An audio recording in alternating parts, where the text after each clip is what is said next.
I brought that potato salad with way too much mayonnaise that you hate. My name is Ryan. I'm 32 and I work as a warehouse manager at a pharmaceutical depot outside Cleveland, Ohio. That sentence came from my wife, Chloe. As she unpacked the cooler at our annual family barbecue, she said it like it was funny, like watching me scrape mayonnaise off my plate was entertainment. I looked at her from across the gingham-patterned blanket. She was smiling at something on her phone, not at me, not at the kids running around, just the phone. We had been married for 7 years. Good years, I thought. We bought a house together 3 years ago. We renovated it ourselves. We painted the kitchen yellow because she liked yellow. I worked overtime to cover the mortgage when they cut her hours at the clinic where she worked in billing. I never complained. But lately something was wrong. She started going out more. Girls' nights, she called them. Book club on Thursdays.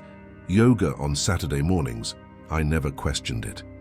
I trusted her. That was the deal, right? You trust your wife. My best friend Rick showed up around noon. He arrived with that easy smile he always had.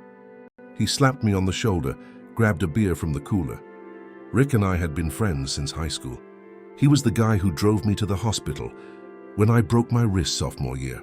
The guy who stood by me at my wedding. The guy I called when my dad passed away. Good crowd, he said, looking at everyone gathered. Yeah, my mom went all out this year. Chloe laughed at something on her phone again. Rick looked at her, then at me. Something crossed his face fast, but I caught it. Everything okay? I asked. Yeah, just hungry. He grabbed a plate and headed toward the grill. I watched him walk away. I saw Chloe watch him walk away. It was that moment. The one where a part of me knew. Not the details, not the full picture. Just that something was wrong.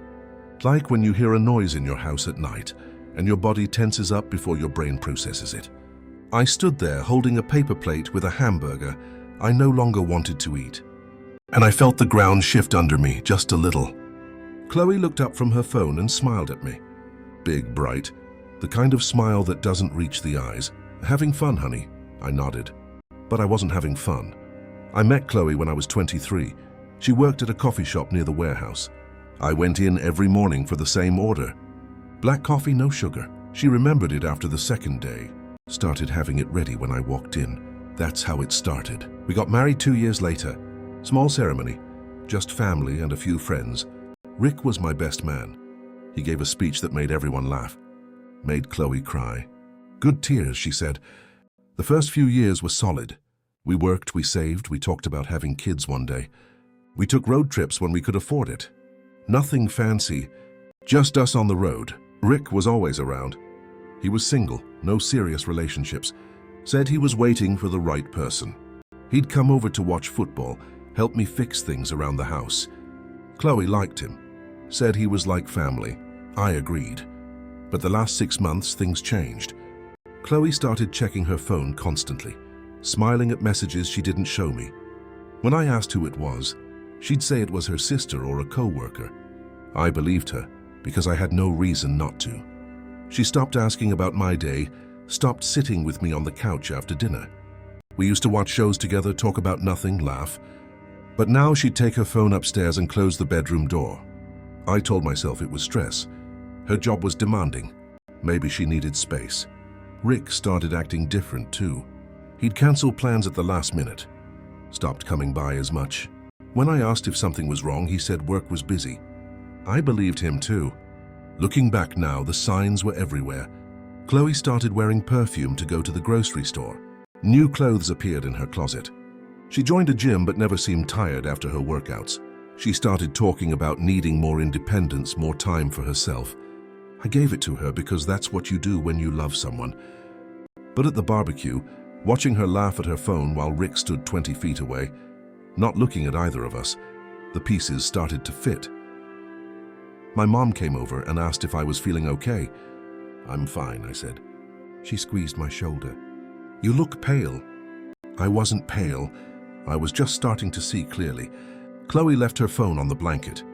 Rick came back with a plate of food. They didn't look at each other, didn't speak, but the air between them felt heavy. I knew. I just didn't know how bad it was yet. The barbecue continued. Kids played.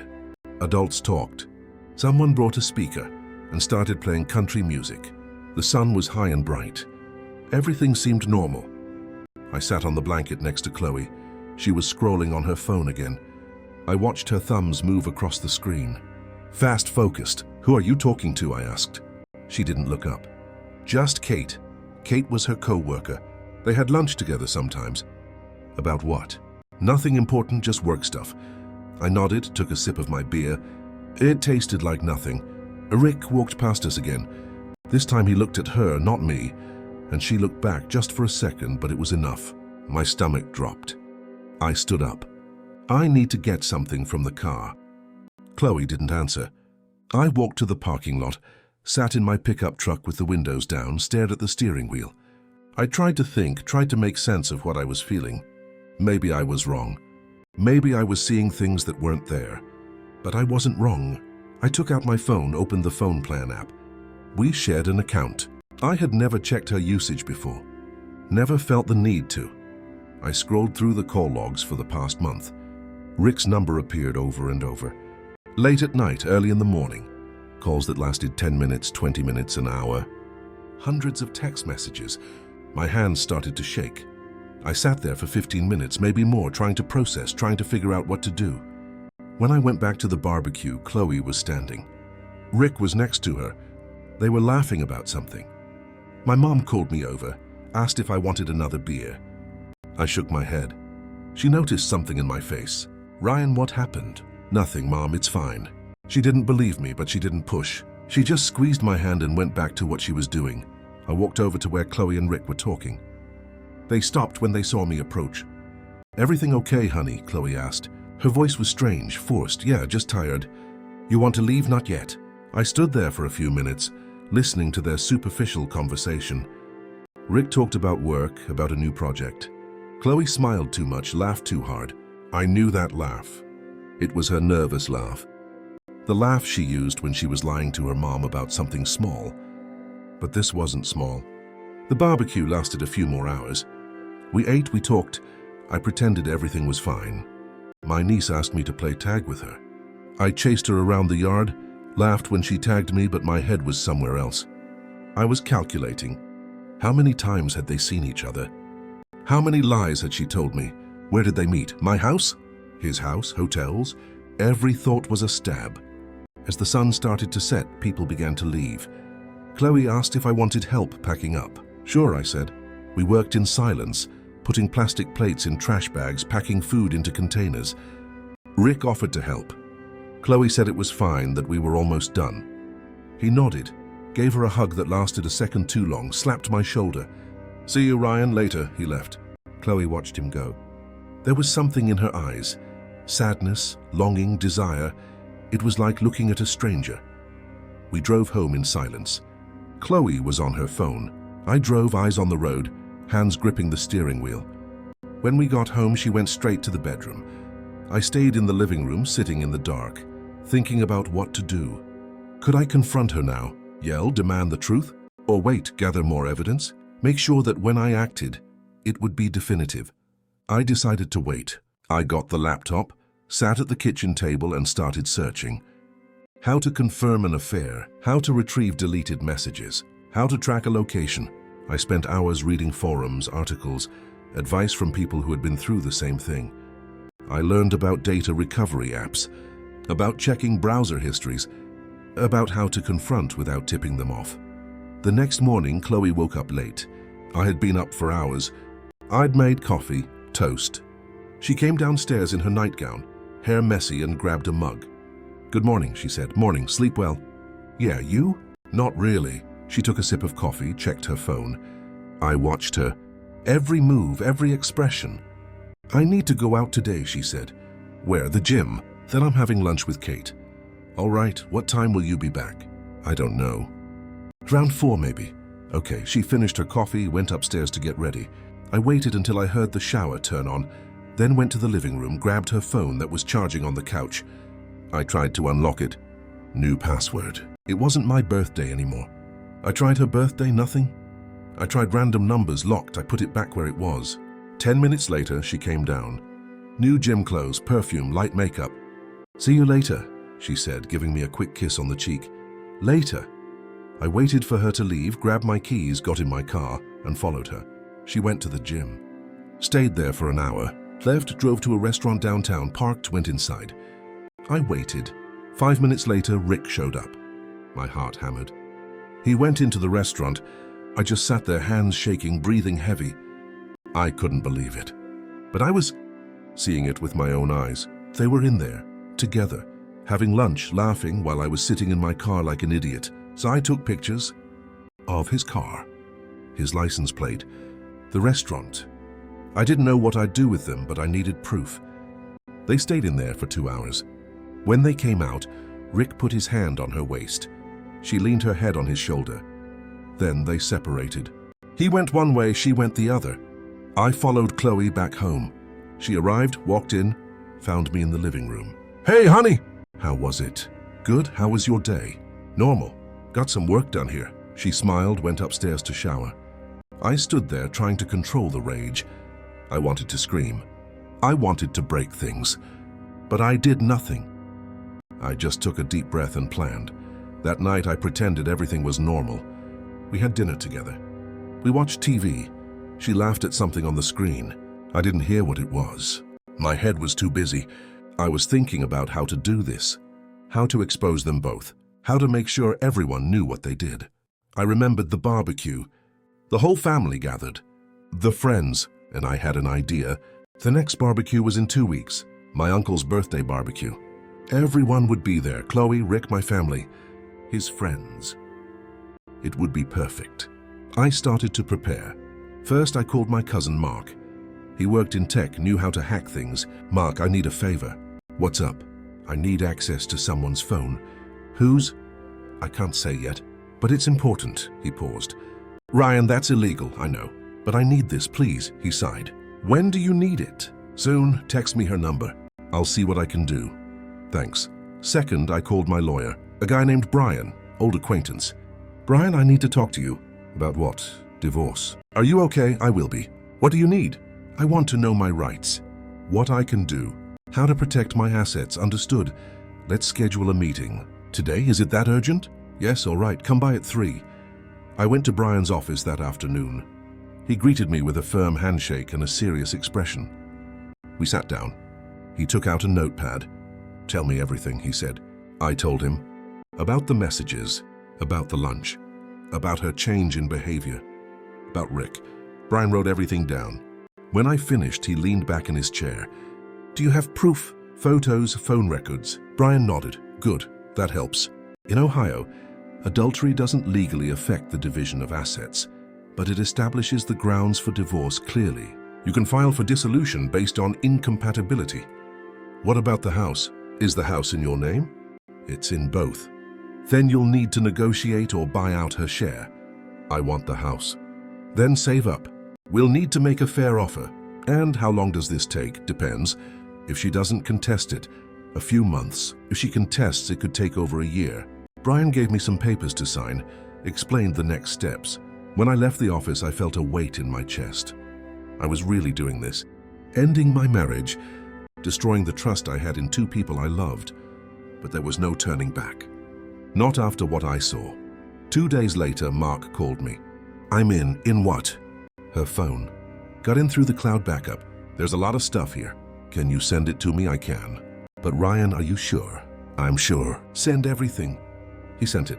Screenshots, entire conversations, messages that made my stomach turn. Chloe and Rick talked every day. Conversations that started innocent and quickly became intimate. Photos, plans to meet, declarations of love. One message in particular destroyed me.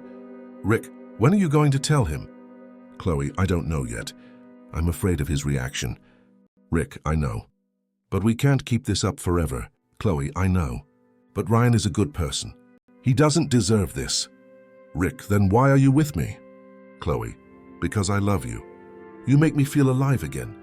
I read that over and over. Every word was a stab. Good person. Doesn't deserve this. But she was doing it anyway, because he made her feel alive. And me, what did I do? I worked, I paid bills. I painted the kitchen yellow. I did everything a husband was supposed to do. But it wasn't enough. I kept reading. There was more. So much more. They had been together for 8 months. It started one night when the three of us went out for beers. Chloe and Rick were talking while I went to the bathroom. When I came back, something had changed, but I didn't notice at the time. After that, they started texting. Casual conversations that evolved into flirting. Flirting that evolved into secret meetings. The first meeting was at a motel on the edge of town. Chloe said she was going to her sister's house. She was gone all afternoon. Came home with a smile I didn't understand. I understood now. They kept meeting. Once a week, sometimes more, always with excuses. The gym, book club, lunch with friends, yoga, all lies. While I was working, trusting, loving, she was with him. And Rick, my best friend since high school, the guy I considered a brother. He was betraying me too, betraying our friendship, our loyalty, everything. But there was something else. I scrolled to the end of the conversations. A message from 3 days ago. Chloe, heard Brianna is excited about the wedding. Rick, yeah, she's planning everything. Chloe, are you really going to marry her? Rick, I am. It's the right thing to do. Chloe, and us? Rick, we continue. She doesn't need to know. I stopped reading. Rick was engaged to a woman named Brianna, and planning to marry her while carrying on an affair with my wife. This was dirtier than I imagined. I picked up the phone, called Mark. Mark, I need you to find out everything about a woman named Brianna. Last name, I don't know, but she's engaged to Rick, right? I'll look into it. And Mark? Yeah, thanks. No problem. He hung up. I sat on the couch, head in my hands. Tried to process it all. Chloe was cheating. Rick was cheating. And Brianna, a woman I didn't even know, was being deceived too. I decided she needed to know. But first I needed more information. I needed to understand the extent of this. I needed a plan.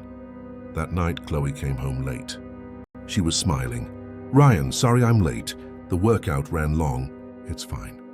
Did you eat? Not yet. You? No, want to order a pizza? Sounds good. We ordered pizza. Ate in silence. She was on her phone. I watched her. I thought about all the lies. All the time she looked me in the eye and lied. Chloe, can I ask you something? Sure, are you happy? She looked up. What? Our life, our marriage. Are you happy? She hesitated, just for a second, but I saw it. Of course I am. Why are you asking that? Just curious. She went back to her phone, but I had my answer. 2 days later, Mark called back. I found Brianna, tell me. Brianna Almeida, 29, works as a nurse at St. Luke's Hospital. Engaged to Rick for a year. Wedding is set for next week. A week? Yeah, next Saturday. I paused. The wedding was in 1 week. And Rick was hiding this from Chloe. Or did she know? I went back to the conversations Mark had sent. Searched for mentions of the wedding. I found them. Rick never gave a specific date. Always spoke vaguely. Soon. We're still planning. I have time. Chloe believed he wasn't getting married anytime soon. She didn't know. That changed everything. If Rick married Brianna, he would have 2 women deceived. My wife and his fiancée. And I could use that. I called Brian again.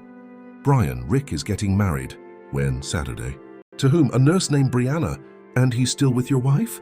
Yes. Brian was silent for a moment. Ryan, this is complicated. I know, but is it useful? It could be. If you expose this publicly, it will damage the reputation of everyone involved. That's what I want. I understand. So what are you planning? I'm going to tell Brianna. Before the wedding? No, after. Why? Because I want him to get married. I want him to be legally committed. And then I'm going to destroy everything. Brian chuckled. You're cold, Ryan. I learned from the best. Right, let me know if you need anything. I will. I hung up. My plan was taking shape. Rick was going to marry Brianna. He was going to promise fidelity, eternal love. And then I was going to expose everything. At the barbecue, in front of everyone. Chloe would find out he was married. Brianna would find out he was unfaithful. And Rick was going to lose everything. I spent the next week preparing. I gathered all the evidence, screenshots, photos, call logs. I organized everything into a folder. Printed copies. Saved it all on a flash drive. I was ready. Chloe suspected nothing. She continued her routine. Went to the gym. Had lunch with Kate, yoga, but I knew the truth, and soon everyone would. Saturday arrived. Rick's wedding day. Chloe woke up in a bad mood. Said she wasn't feeling well. I asked if she wanted me to stay home. She said no, she just needed to rest. I went out to run some errands. Actually, I drove to the church where the wedding was. I stood outside in the parking lot, watching people arrive. Family, friends, all dressed up. I saw Rick arrive. Navy blue suit, hair combed, nervous smile. He looked like a happy groom. But I knew what he really was. Brianna arrived half an hour later. White dress, bouquet of flowers, veil. She was beautiful. Big smile, shining eyes. She really believed she was marrying the man of her life. She didn't know he had another. I stayed there until the ceremony started. Then I left. I didn't need to see the rest. I had seen enough. When I got home, Chloe was crying, sitting on the couch, holding her phone, tears streaming down her face. "Chloe, what's wrong?" She looked at me. Red eyes, tear-stained face, nothing, just a bad day. "Want to talk?" "No, I just want to be alone." Okay, I went up to the bedroom, left her there. I knew why she was crying. Rick had gotten married, and she had just realized that maybe she would never be more than the other woman. That night, she didn't eat dinner. Stayed in her room, door closed. I heard her crying every now and then. Part of me felt sorry, but most of me was satisfied. She was starting to pay. On Sunday, I woke up early. Chloe was still asleep. I went to the kitchen, made coffee, sat down to think about the next step. The barbecue was next Saturday. 1 week to finalize everything. I called my uncle, the birthday boy. "Uncle Carl, everything's set for the barbecue." "Everything, Ryan. Your mom is helping organize. Great. Can I bring some friends?" "Of course, the more the merrier." "Thanks." I hung up. Now I needed to make sure Rick would be there. I sent him a text. "Rick, what's up?" "Been a while since we hung out." He replied quickly. "Hey man, yeah, work's been crazy, I get it. You going to the barbecue next Saturday?" He took a while to answer. "This time I'm in. Cool, see you there." I closed my phone. Perfect. Everyone would be there. Chloe, Rick, Brianna, my family. The friends. It would be the ideal stage. I spent the week preparing my speech. I couldn't be too emotional. I couldn't seem vengeful. I needed to be calm, direct, devastating. I wrote and rewrote it several times. Practiced in the mirror. Rehearsed my tone of voice. Everything had to be perfect. On Thursday, I called Mark. "Mark, I need one more favor." "What is it?" "I need you to send an invitation to Brianna." "An invitation for what?" "For the barbecue on Saturday. Make it look like it's from Rick." "You want her to show up there?" Yes, Mark was silent. "Ryan, are you sure about this?" "I'm sure. All right, I'll send it, thanks." On Friday, the night before the barbecue, Chloe was strange. Quiet, distant. We ate dinner in silence. Then she went up to the bedroom. I stayed in the living room watching TV, thinking about the next day. Everything was aligned. The proof was ready. The right people would be there. I just had to execute. Saturday dawned sunny. Chloe woke up, showered, got dressed. "Flowered dress, hair down, light makeup." "You look beautiful," I said. "Thanks." She smiled, but the smile didn't reach her eyes. We arrived at the barbecue around noon. My uncle's house was full. Music playing, grill smoking, kids running. My mom came to hug me. "Ryan, so glad you came." "Hi, Mom, where's Dad?" At the grill, as always. She laughed, went to greet Chloe. The two hugged, talked. Chloe knew how to pretend well. Rick arrived half an hour later, alone. He looked around, greeted a few people, came over to me. "Hey, Ryan, how's it going?" "All good, and you?" "Got married, right?" "Yeah." He smiled. "It was amazing." "I bet it was." "Where's Brianna?" "She couldn't make it." "She was tired, I see." He grabbed a beer, went to talk to other people. Chloe saw him but didn't go over. She stayed on the other side of the yard, talking to my cousin. I waited. An hour passed, too. The barbecue was in full swing.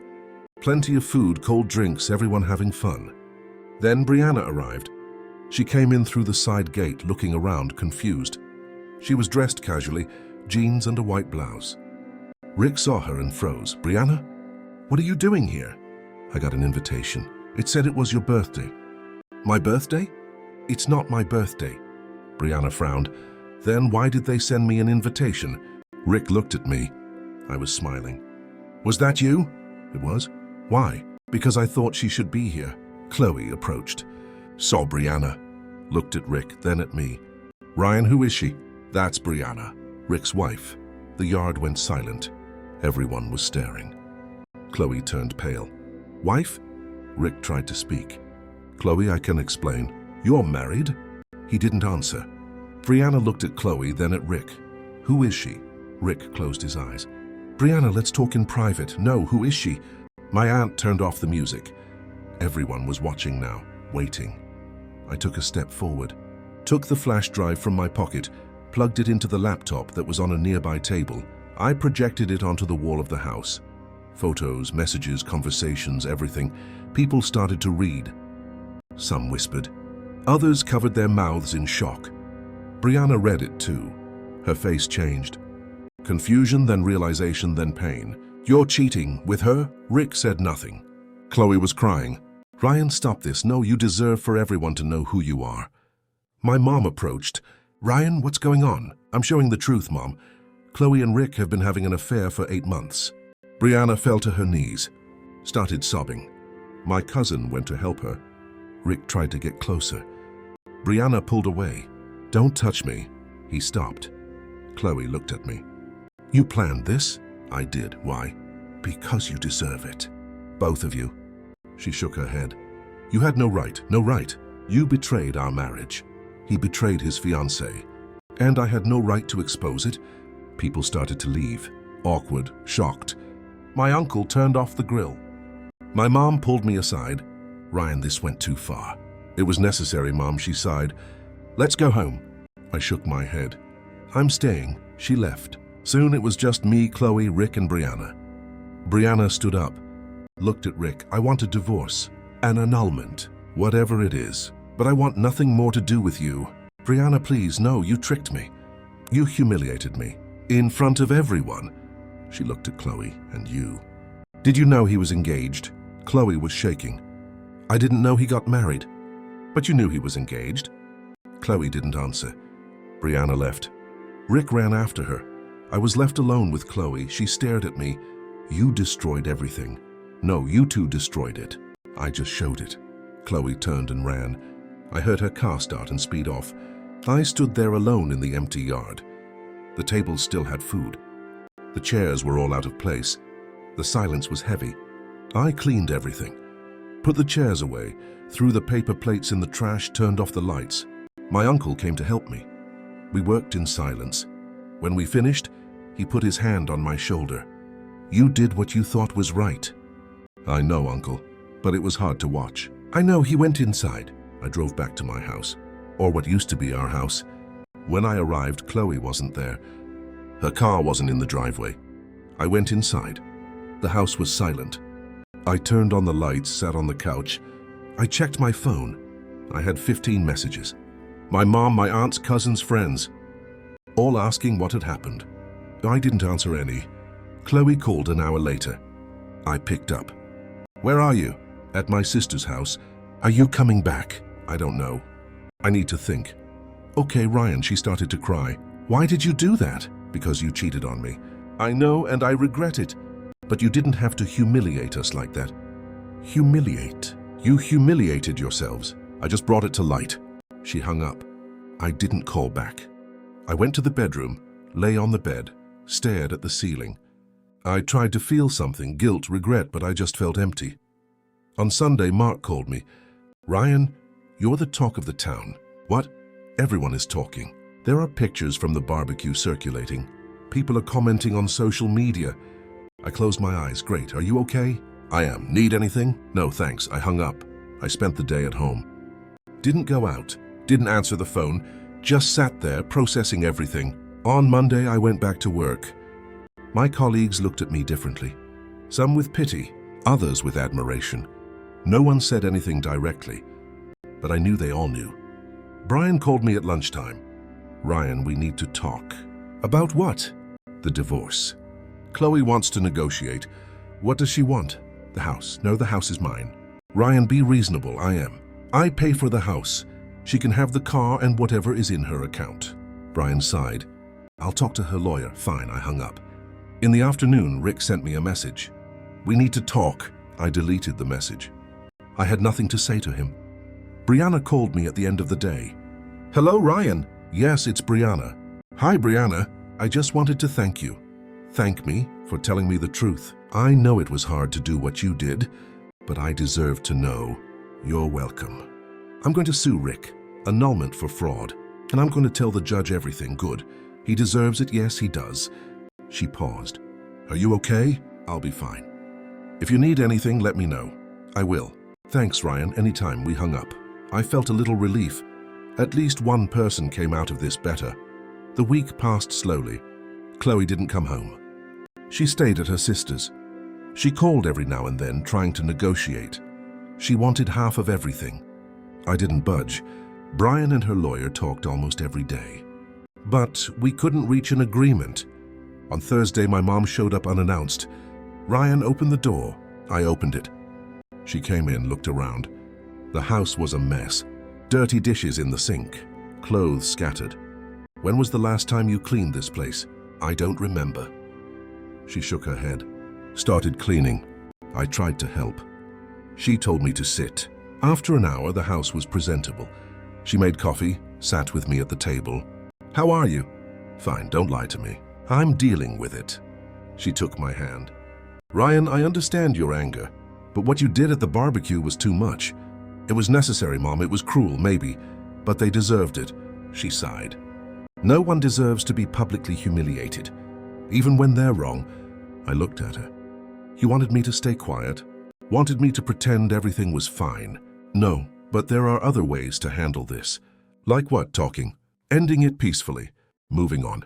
Moving on. After 8 months of lies, she cheated on me, Mom, with my best friend. I know, son. And it's horrible. But revenge doesn't bring peace. It only brings more pain. I stood up. Thanks for the advice, Mom. But I did what I had to do. She stood up too. Kissed my forehead. I love you, Ryan. Even when I disagree with you, I love you too. She left. I was alone again. That night, Chloe showed up. Knocked on the door. I opened it. She looked different, thinner, dark circles under her eyes, lifeless hair. Can I come in? Sure. She came in, sat on the couch. I remained standing. I came to get my things. All right, can I go up? You can. She went upstairs. I heard her in the bedroom opening drawers, putting clothes in a suitcase. She came down half an hour later. 2 suitcases in her hands. Is that all? For now. I'll come back for the rest later. Okay. She stopped at the door, faced me. I'm so sorry, Ryan. For what? For everything. For cheating. For lying. For destroying what we had. I'm sorry too. She started to cry.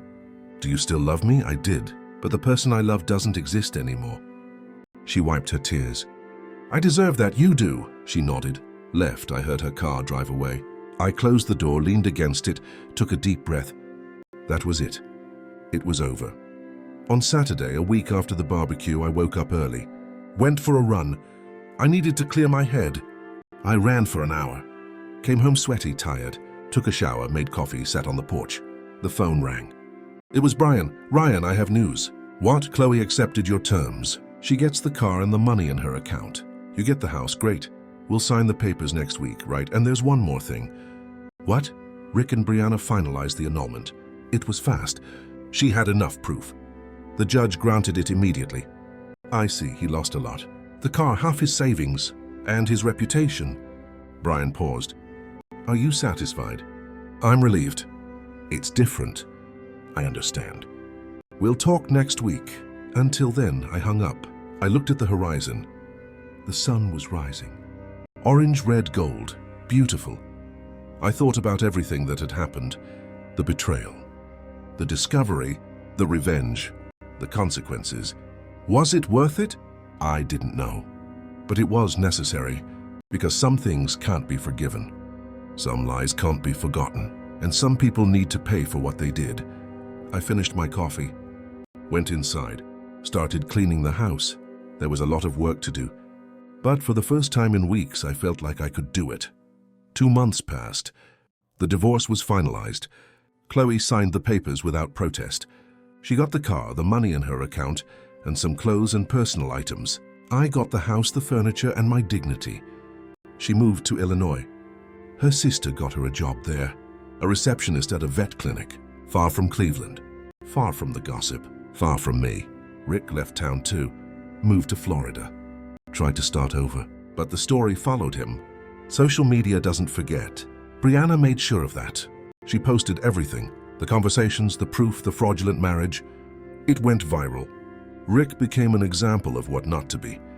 The traitor friend, the lying fiancé. I lost count of how many memes were made about him. Brianna, on the other hand, became a sort of hero. People saw her as the victim who stood up. She gave interviews to blogs, podcasts, talking about toxic relationships and warning signs. She used her pain to help other people. I admired her for that. As for me, life went back to normal. More or less. Work was still work. I'd wake up, go to the warehouse, manage inventory, go home. The difference was now the house was empty, silent. Sometimes it was good. Sometimes it was lonely. I started going to the gym for real. Not to spy on anyone, just to occupy my mind. I lifted weights, ran on the treadmill, took spinning classes. I lost weight, gained muscle. I felt stronger. Not just physically, mentally too. My mom came over for dinner every Sunday. She'd cook. We'd talk about small things. Her work, the neighbors, the garden she was planting. She never mentioned Chloe. She knew it was a sensitive topic. My friends changed too. Some pulled away. They thought I had gone too far. Others got closer. They respected what I had done, said they would have done the same. Mark was still my closest friend. He never judged, just supported. We watched football together, drank beer, laughed at stupid stuff. It was simple. It was good. In October, 3 months after the barbecue, I ran into an old acquaintance, Leah. We went to high school together. She was always quiet, smart. She had become an English teacher. We met at a coffee shop downtown. She was reading a book. I looked up, saw her. Leah? She looked up, smiled. Ryan, is that you? It is. How long has it been? Years since graduation, I think. Sit down. I sat. We talked for hours. About life, work, dreams. She had been married but divorced 2 years later. No kids, no drama. It just didn't work out, she said. I told her my story too. Not all the details. Just enough for her to understand. She listened without judgment, just nodding. Sounds like you've been through a lot. I have, but I'm better now. I'm glad. She smiled. A genuine smile. We exchanged numbers. Started talking. Casual texts at first. Good morning. How was your day? Then it evolved. Deeper conversations about books, movies, life philosophy. She was easy to talk to. Didn't force anything. Didn't ask too much. Just let things flow. A month later, I asked her to dinner. She accepted. We went to an Italian restaurant downtown. We talked, laughed, ate pasta, and drank wine. At the end of the night, we walked along the riverfront. The air was cool. The city lights sparkled. Ryan, can I ask you something? Sure. Are you still hurt? Because of Chloe, I paused. Thought about the question. I am, but I'm healing. I think that's what matters. She nodded. I agree. I didn't say anything about trying something with her. I didn't talk about a relationship. We just enjoyed each other's company.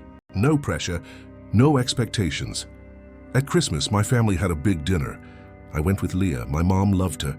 My uncles, too. She fit in perfectly. Talked to everyone, laughed at the jokes, helped in the kitchen. At night, as we were driving home, she held my hand. It was the first time. I felt something. Not love yet, but something good. Something worth exploring. In January, I got a call. It was Chloe. We hadn't spoken in months. Hello? Ryan, hi Chloe, how are you? I'm good, and you? Good. She was silent for a moment. I just wanted to apologize again for what I did. I know I've said it before, but I need you to know I mean it. I know you deserved better. You deserved someone who valued you, who truly loved you. Thanks. Did you find someone? I did, Leah. We're taking it slow, but it's good. I'm happy for you, really. Thanks. And you? I'm still alone. Tried dating, but it didn't work. I think I need to focus on myself for a while. I think that's a good idea, yeah. She paused again. Ryan, do you forgive me? I don't know, Chloe. Maybe one day. But right now, not yet. I understand. Take care, you too. We hung up. I felt something strange. Not anger. Not sadness, just acceptance. She had been wrong. I had reacted. And now we were both moving on. Each in our own way. In February, Leah and I became official. It wasn't a big announcement. It just happened. We were having dinner at her place. After eating, we sat on the couch. She leaned her head on my shoulder. "Ryan, what are we? What do you want us to be?" She lifted her head, looked at me. "I want to try for real, a relationship." "Me too," she smiled. Kissed me. It was soft, sweet, different, good. We started spending more time together. Whole weekends. She'd sleep at my place. I'd sleep at hers. I met her parents. Simple, welcoming people. They treated me like family. It was comforting. In March, a year after the barbecue, I looked back at everything that had happened. The betrayal, the discovery, the revenge, the consequences. Was it worth it? Tough question. I lost my wife. I lost my best friend. I made enemies. But I also gained respect from myself. I proved I wasn't anyone's doormat, that I had limits, that I knew how to stand up for myself. And I found Leah, someone who saw me, who valued me, who loved me for who I was, not for what I could give. So yes, it was worth it, not the suffering. But the outcome? Rick never reached out to me again. I heard he was working in a call center, paying the bills, living alone. No friends, no respect. His reputation was destroyed, and there was no coming back. Chloe didn't call again either. I followed her on social media for a while. She posted pictures of her new city. Her job, solitary walks. She seemed sad, but she was trying. Eventually, I unfollowed her. Not out of anger, but because I didn't need to anymore. She was the past, and I was focused on the future. In April, Leah and I decided to take a trip together, our first couples trip. We chose the Smoky Mountains, 4 days of rest, nature, and peace. We rented a small cabin in the mountains. It had a fireplace, a view of the valley, and absolute silence. We spent the days hiking trails, drinking hot chocolate, talking about everything and nothing. At night, we'd light the fire, sit holding each other, watching the flames dance. One night, she asked me something I didn't expect. "Ryan, have you ever thought about getting married again?" I looked at her, surprised. "Why, just curious. After everything you went through, I figured it would be the last thing on your mind." "It was, before I met you." I paused, "But now, I don't know, maybe, with the right person." She smiled. "And who would the right person be?" "Someone who loves me, who respects me, who doesn't cheat on me. Someone like you." Her smile got bigger. "I think about it too." "Really? Really? But no rush. We have time." I agree. We kissed. It was a perfect moment, simple, honest, no games, no lies. Just two adults who had been through pain and found comfort in each other. On the last day of the trip, as we were packing, she got a call. Her expression changed, became serious. "Okay," she said. "I'm on my way." She hung up. "What's wrong?" "My mom. She fell at home. She's in the hospital. Let's go." We rushed back to Cleveland. I drove as fast as I could. Leah was nervous, wringing her hands, staring out the window. "It's going to be okay," I said. "I hope so." We got to the hospital 3 hours later. Her dad was in the waiting room. Pale face, shaking hands. "Dad, how is she?" "Stable." She broke her hip. "She'll need surgery." "When?" "Tomorrow morning." Leah hugged her dad, cried on his shoulder. I stood there not knowing what to do, just watching. After a while, the doctor came to talk to them, explained the procedures, the risks, the recovery time. Leah asked questions. Her dad did too. I just listened. When the doctor left, we all sat in the waiting room. Hours passed. Nurses came and went. Other families too. Everyone with their own tragedies. At midnight, I convinced Leah to go home and rest. She didn't want to, but she was exhausted. I took her to her apartment, helped her change. She lay down in bed. "Stay with me," she asked. I stayed, held her hand until she fell asleep. The next morning, we went back to the hospital. The surgery was scheduled for 10. Leah's dad was already there. We sat together, waiting. The surgery lasted 4 hours. When the doctor came out, he was smiling. Everything went well. She's going to make a full recovery, but she'll need physical therapy. Leah started to cry with relief. "Thank you, doctor. Thank you." "You're welcome. You can see her in a few hours." We stayed a while longer. When we could finally go into the room, Leah's mom was awake, weak but smiling. "My girl," she said. "Mom?" Leah approached, held her hand. "You scared me, sorry." She looked at me. "Who's he?" "That's Ryan, Mom, my boyfriend." "Oh," she smiled. "He's handsome." Leah laughed. "Thank you, ma'am. Take good care of my daughter." "I will, I promise." We spent the rest of the day at the hospital. When we left, it was night. Leah was tired but relieved. "Thanks for being here," she said. "I'll always be." She hugged me tight, and I realized something. I loved her. It wasn't just attraction. It wasn't just comfort. It was real love. The following weeks were intense. Leah split her time between work, the hospital, and me. Her mom recovered well. She did physical therapy every day. In 2 weeks, she was walking with a walker. In a month, without help.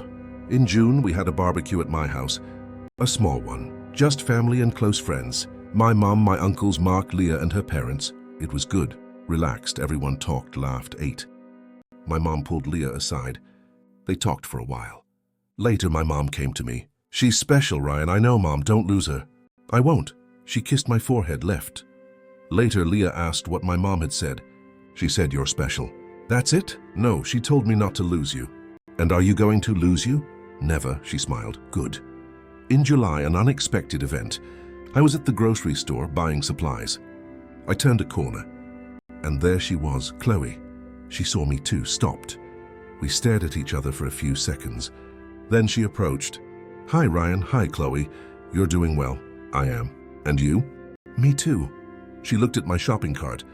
"Having a barbecue?" "Something like that." "Nice." Awkward silence. I really looked at her.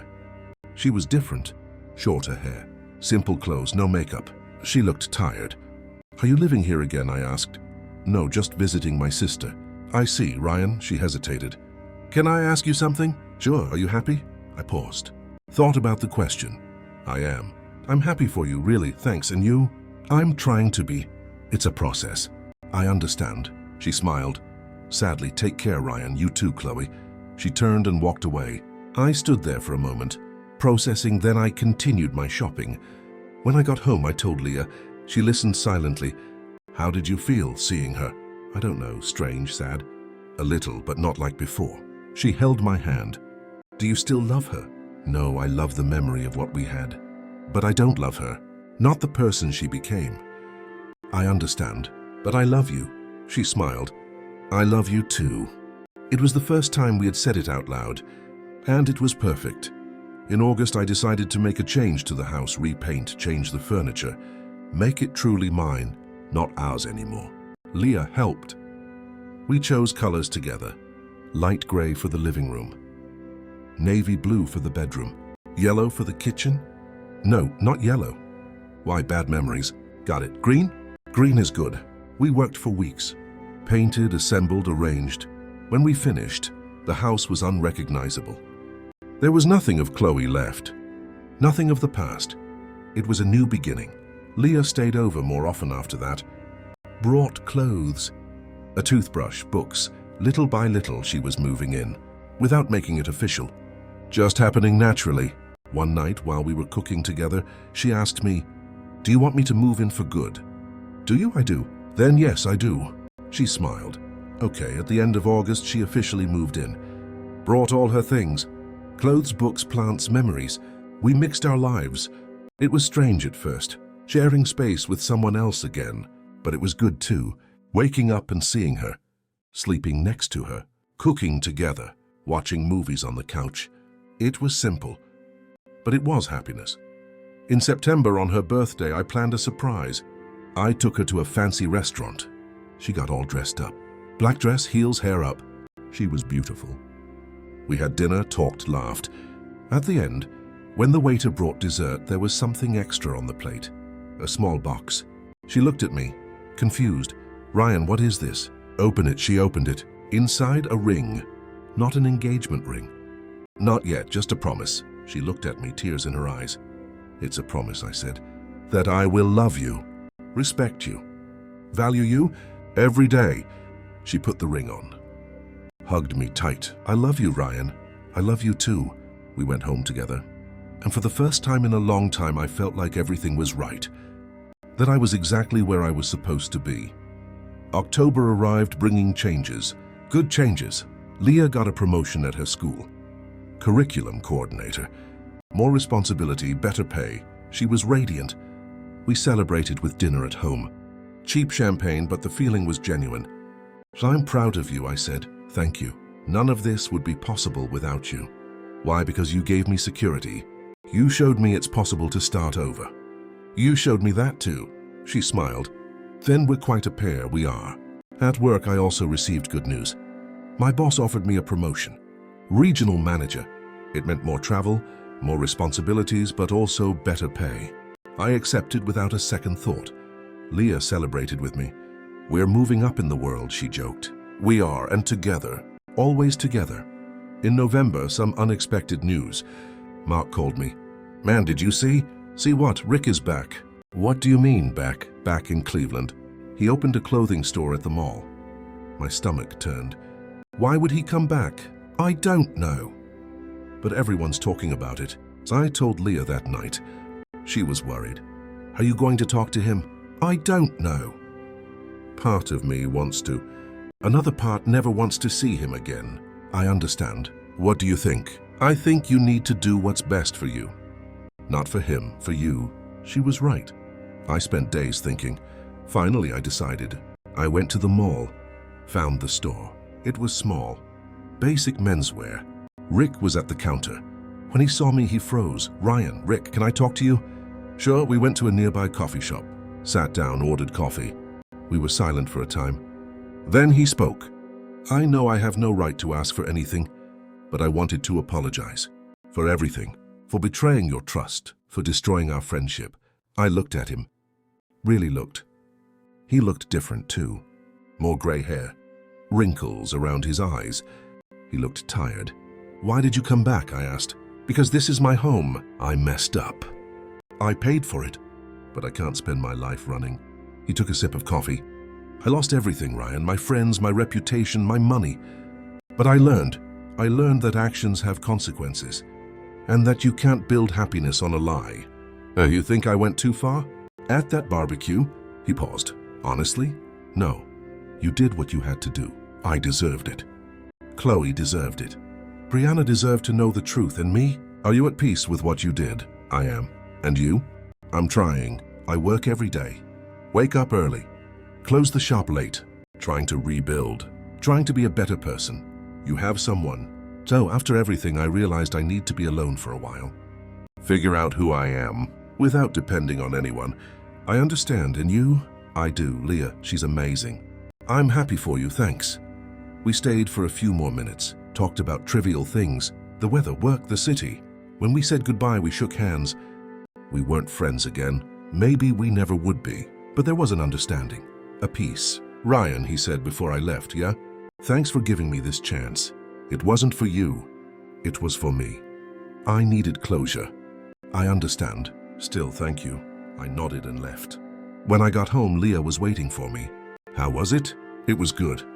I got to say what I needed to." "And him?" "He's trying to start over. Like everyone." She hugged me. "I'm proud of you." "Why?" "For having the courage to face the past. It's not easy." It wasn't, but it was necessary. In December, we made plans for the new year. Leah wanted to travel. I wanted to rest. We decided to do both. Clearwater, Florida. Beach, sun, peace. We booked a beachfront hotel. 5 days just for us. We spent Christmas with our families. Dinner at my mom's house. Everyone together. Plenty of food, laughter, love. Leah fit in perfectly. Talked to everyone, helped in the kitchen, played with the kids. At the end of the night, my mom pulled me aside. "She's the one, son." "I know, Mom, don't lose her." "I won't." She kissed my forehead. "You deserve to be happy." "And I am, Mom. For the first time in a long time, I am." On New Year's Eve, we were in Clearwater. A crowded beach, fireworks, loud music. We hugged at midnight. "Happy New Year," she said. "Happy New Year," I replied. "May this year be even better than the last." We kissed as the fireworks exploded in the sky. Colorful, loud, beautiful. And I thought about everything. About Chloe, about Rick, about Brianna. About pain, betrayal, revenge. But also about healing, forgiveness, and new beginnings. I learned that life isn't about avoiding pain. It's about how you deal with it. Whether you let it destroy you or use it to grow. I chose to grow. I chose to move on. I chose to be happy. And in the end, it was the best decision I could have made. Because today, 2 years after that fateful barbecue, I am at peace. I have a good job, a house I love, a woman who values me, a family that supports me. I no longer carry the weight of betrayal. I no longer think about revenge. I just live one day at a time, and that's enough. End of story. Dear listeners, we hope the story of Ryan, Chloe, and Rick has touched you. Sometimes life puts us in difficult situations where we have to make choices that change everything. Ryan chose his dignity. He chose the truth. And in the end, he found true happiness with Leah. His journey shows us that even after the greatest disappointment, it's possible to rebuild and find love again. If this story moved you, if you identified with any of the characters or simply enjoyed the narrative, don't forget to subscribe to our channel. Leave a like on this video so we can continue to bring you stories that explore the complexities of human relationships, of trust, betrayal, and resilience. We've prepared a special playlist with equally engaging stories that you can find right here. Every day we bring unique content, ranging from family dramas to stories of overcoming adversity and love. Tell us in the comments, would you have done the same as Ryan, or would you have chosen a different path? We want to know your opinion. Your experiences are important too. And if you've been through something similar, know that you are not alone. There is always a light at the end of the tunnel. Thank you for staying with us until the end. We'll see you in the next story.